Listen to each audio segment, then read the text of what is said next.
Hello my dear students, welcome back to our YouTube channel Trichology 360 degree. बच्चों, आज मैं आपके लिए लेकर आई हूँ क्लास 9 चैप्टर नंबर 2 बहुपद के बहुविकल्पीय प्रश्नों का पार्ट 2। बच्चों, पार्ट 1 ऑलरेडी चैनल पर अपलोडेड है। अगर आप पार्ट 1 देखना चाहते हैं तो डिस्क्रिप्शन बॉक्स में दी गई लिंक पर क्लिक कीजिए। आइए बच्चों, अब आगे के क्वेश्चन सॉल्व करते हैं।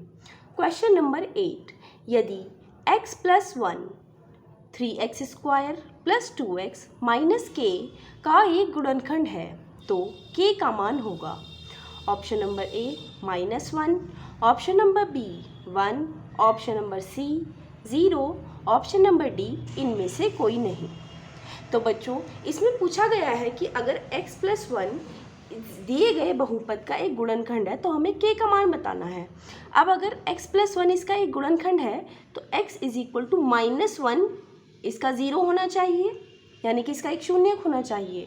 तो px हमारे पास दे रखा है 3x² + 2x - k। अब अगर हम x की जगह क्या रख दें -1, तो इसकी वैल्यू 0 आनी चाहिए।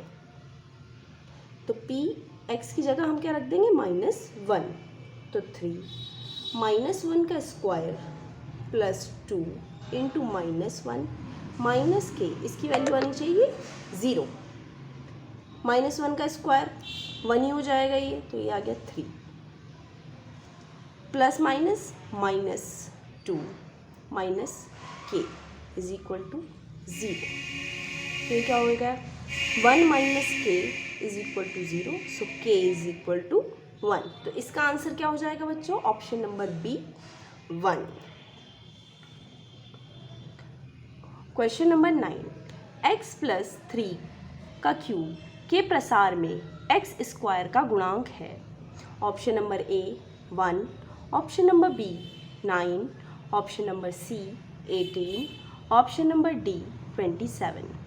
तो हमें पहले इसका ये a + b के होल क्यूब से इसको एक्सपेंड करेंगे, हम इसको खोलेंगे इसको। तो x + 3 का होल क्यूब ये कैसे खुलेगा?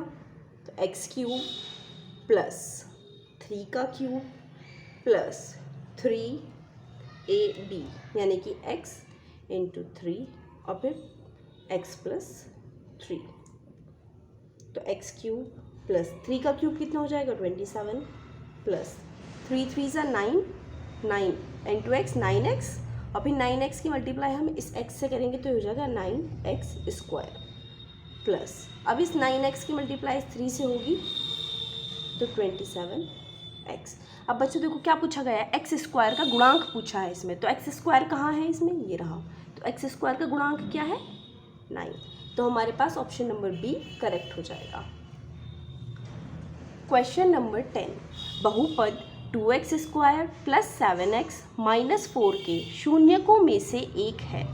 Option number A 2, option number B 1/2, option number C -1/2, option number D -2।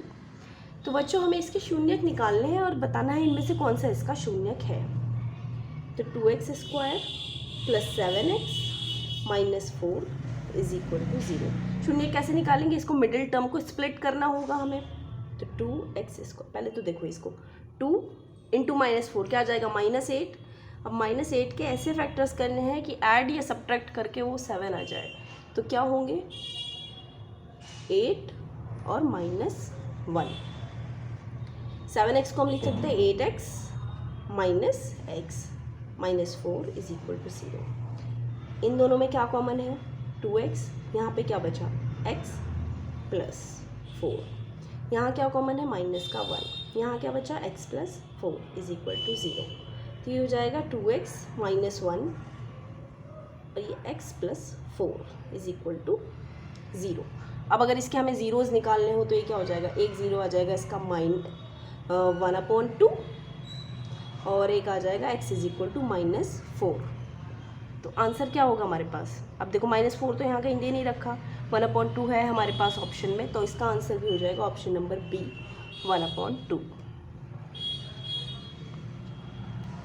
Question number 11, यदि x/y + y/x = -1 where x और y ≠ 0, तो x³ - y³ का मान है। Option number A 1, option number B -1, option number C 0, option number D 1/2। तो देखो बच्चों हमें क्या दे रखा है, x/y plus y/x is equal to -1। यहाँ पे हम एलसीएम लेंगे तो y और x का एलसीएम क्या आ जाएगा, xy। यहाँ से क्या आ जाएगा, x² plus y² is equal to -1। ये क्या आ जाएगा, तो x² plus y² cross multiply होगी तो -xy, ठीक है। और यहाँ पे हमारे पास आ जाएगा x² प्लस y², ये इधर साइड आएगा plus xy is equal to 0। यानी कि हमारे पास x² plus y² plus xy की वैल्यू क्या आ गई है, 0।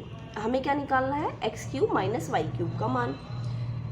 तो बच्चों x³ माइनस y³ का फॉर्मूला क्या होता है, इसका फॉर्मूला होता है x minus Y into x² plus y² plus xy।